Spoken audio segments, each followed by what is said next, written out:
I'd like to thank God for the opportunity to have the privilege of being educated in such an awesome college as Clark State. I've had opportunities in this past year that I never thought would be possible.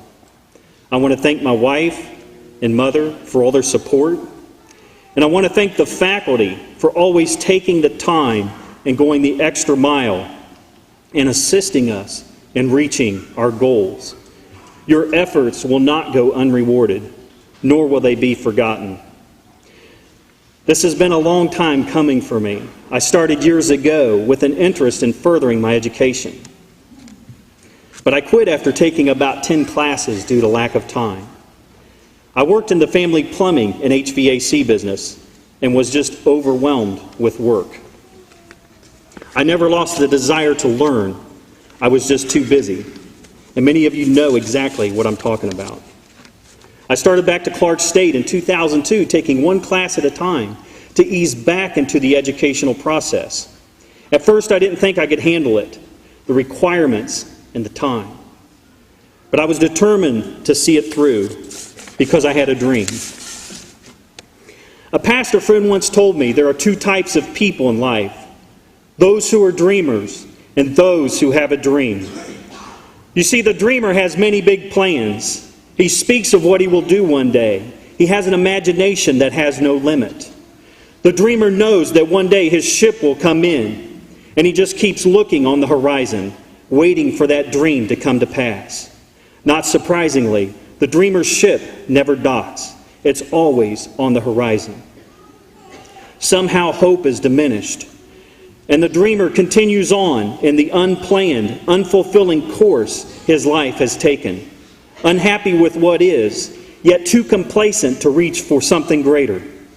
The dreamer never puts forth the effort to reach his dreams. Should he ever muster the courage to pursue, when trouble arises or when hope fades, he just quits. After all, he's just a dreamer. The person with a dream, though, is another story. The person who has a dream looks at his life at present and examines the situation. He then looks 5, 10, or 20 years into the future and thinks about where he wants to be and what he wants to accomplish. Those thoughts turn into dreams, and he begins to purposely move in that direction. Though troubles arise and life happens, yet the person with a dream is undeterred. He knew it wouldn't be easy, but his eyes were on the prize, not on the circumstances. So he keeps pressing on. Even if he falls down and gives up, he can't quit because the dream that he has beckons him to pursue. You see, he's not a dreamer. He has a dream. Where are you today? Are you a dreamer or do you have a dream? The answer is easy. Where do you want to be 5, 10, or 20 years from now? And what are you doing to make it happen?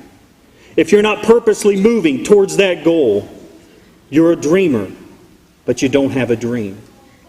The daily choices we make in life determine whether we're dreamers or whether we have a dream. The greatest enemy that we have is our own self-imposed limitations. You can do so much more than you ever thought possible. You don't have to be a dreamer. You can have a dream. You know where you want to go and where you want to be. So start moving in that direction. You will have problems. You will suffer loss. You will get discouraged. And you will get tired. You will fall down. But you know where you're headed. And you know where you want to go. So you will get up. And you will pursue, and you will keep pressing towards the goal, because you're not a dreamer. You have a dream. You are in charge of your destiny. You are making the choices. So choose to have a dream and choose to see it through regardless of the cost. No one can stop you but you. So if there's one thing I want to leave with you this day, is don't be a dreamer. Have a dream. You can do it. Thank you, faculty and students of Clark State and our loved ones who've supported us. Thank you so much.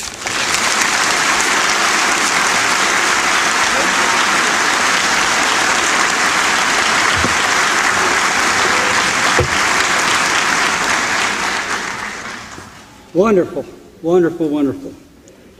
Tim, I'd like to offer you this certificate of appreciation for your commitment, your dedication as a student and as a leader. And hopefully you hang that in some place of pride, and I'm sure you will as Mayor of South Charleston. Thank you so much.